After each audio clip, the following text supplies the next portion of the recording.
Hello दोस्तों, मैं homoeopathic physician doctor Ateeq Ahmed. आज हम देखते हैं एक केस के बारे में शेयर करते हैं। तो ये केस बहुत इंटरेस्टेड केस है और ये हमारे जानने वालों में से हैं और इनको जो है 1 साल से लगभग पीरियड इनका नहीं आ रहा था। एमिनोरिया की प्रॉब्लम थी।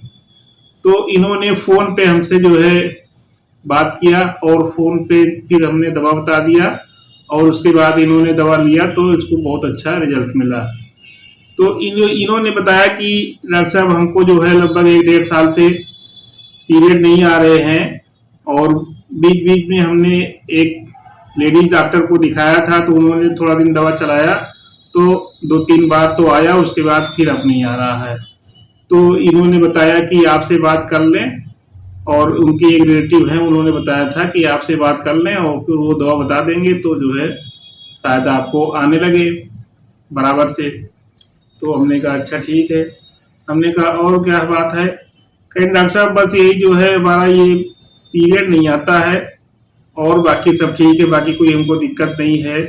हमको जो है थायराइड भी नहीं है या हमको शुगर भी नहीं है, कोई दिक्कत नहीं है, बाकी सब ठीक है। बस जो है ये हमारी पीरियड की प्रॉब्लम है, ये नहीं आती है और जब आती है तो दर्द भी होता है। यानी जब आता है कभी कभी तो दर्द के साथ होता है। और हमने कहा और बताओ, तो उन्होंने बताया कि जो है यही जो हमारे जानने वाले हैं आपके बारे में बोले कि जो है आप इनसे जो है दवा ले लो, फोन पे बात करके दवा ले लो तो ठीक हो जाएगा।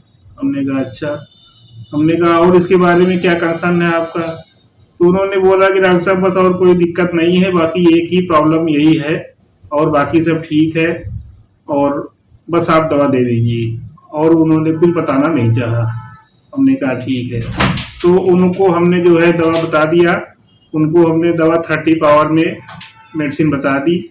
तो 30 पावर में मेडिसिन उन्होंने ली, शाम को ली, तो उसके बाद फिर नेक्स्ट मॉर्निंग में जो है उनकी प्रॉब्लम उनका वो आ गया। उसके बाद फिर जो है हमको बाद में सूचना मिली कि डॉक्टर साहब वही एक बार दवा उन्होंने ली थी, उसके बाद फिर उन्होंने दवा ली नहीं और फिर अब बराबर से आ रहा है, अब कोई दिक्कत नहीं है। तो लगभग 6 महीने तक ही हमको रिपोर्ट मिली कि वो जो अब प्रॉब्लम जो उनकी थी वो पीरियड नहीं आ रहा था, अब वो सही हो गया है, अब वो बराबर से आने लगा। तो दोस्तों ये लगभग 1-2 मिनट के केस में हमने जो है अब देखते हैं कि एनालिसिस पार्ट में देखते हैं कि इनको कौन सी मेडिसिन दी गई और किस माइंड रूब्रिक्स के आधार पे इनको मेडिसिन दी गई। तो इनको जो है इसमें हमने 3 माइंड रूब्रिक्स लिया, खास करके डिल्यूजन पुअर, हीज, डिल्यूजन वेल्थ ऑफ और लाइट डिजायर। इन तीनों माइंड रूब्रिक्स में सिंगल मेडिसिन निकल के आती है, बेलाडोना मेडिसिन निकल के आती है। तो इनको बेलाडोना मेडिसिन दी गई और बेलाडोना मेडिसिन से इनकी जो है जो 1.5 साल से जो है पीरियड नहीं आते थे, इनकी पीरियड की प्रॉब्लम सही हो गई। और जो पेनफुल होता था, यानी बताती थी कि जब आता भी था तो पेन के साथ आता था, तो अब पेन भी नहीं होता है। बाद में उन्होंने फोन करके बताया कि डॉक्टर साहब अब बिल्कुल से ठीक है, अब कोई प्रॉब्लम नहीं है, पेन भी नहीं होता है।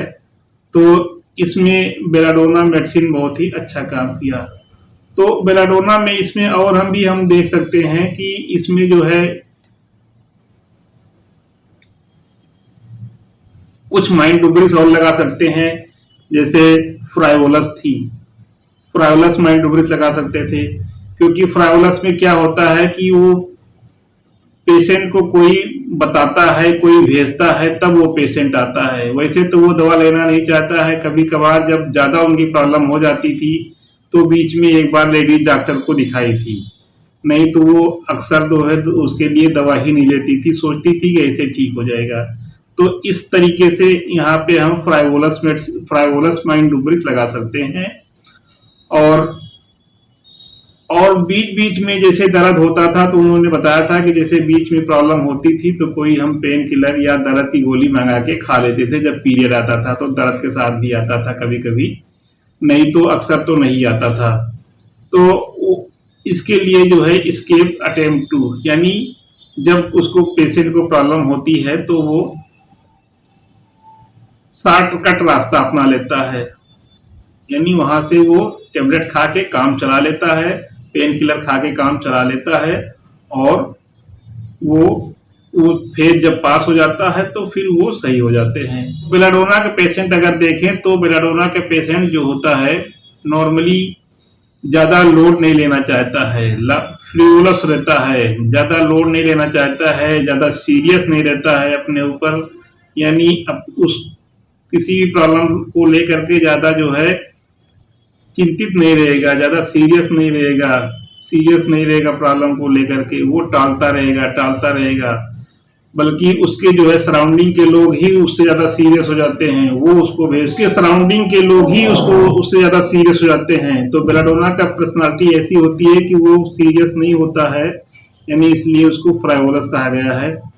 और ज़्यादा लोड भी नहीं लेना चाहता है, बिल्कुल फ्री रहना चाहता है, ज़्यादा ये नहीं कि डॉक्टर के पीछे लगो, ज़्यादा डॉक्टर के पास आओ जाओ, दवा लेने जाओ कई बार, ये सब वो बिल्कुल से लाइक नहीं करता है, फ्री रहना चाहता है। ना के केस अक्सर आते हैं क्लिनिक में तो वो बिल्कुल ऐसे होते हैं कि शुरू में वो तो दवा नहीं लेते हैं, शुरू में वो ध्यान नहीं देते हैं, वो सोचते हैं कि हमारी प्रॉब्लम ऐसे ठीक हो जाएगी, लेकिन जब ज़्यादा प्रॉब्लम हो जाती है, प्रॉब्लम बहुत बढ़ जाती है, तब वो डॉक्टर के पास दवा लेने के लिए जाते हैं, अन्यथा नहीं जाते हैं। इस तरीके से हमारे वीडियो को लाइक करें, शेयर करें और हमारे चैनल पर अगर नए हो तो सब्सक्राइब ना किए हो चैनल को सब्सक्राइब करें और बेल आइकन को प्रेस करें, जिससे आने वाले वीडियो का नोटिफिकेशन आपको सबसे पहले मिल सके।